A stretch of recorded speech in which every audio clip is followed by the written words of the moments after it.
प्रणाम। हम कल्पना ठाकुर झारखंड से। एक छोटा सा रक्षाबंधन गीत और सुनिए।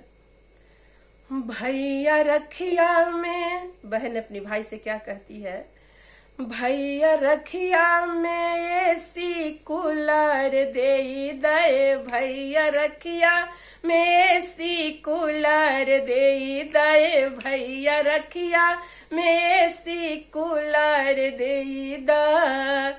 जो मोर बियाह कैला बाका बिहार हो, जो मोर बियाह कैला बाका बिहार, भैया रखिया पेसी कूलर दे दे, भैया रखिया पेसी कूलर दे द। जो मोर बियाह कैला बाका बिहार, सासु मारे लिताना, सासु मारे लिताना कूलरवे के हो, सासु मारे लिताना कूलरवे के, भैया राखी पे हमके कूलर दे दे, भैया राखी पे हमके कूलर दे द।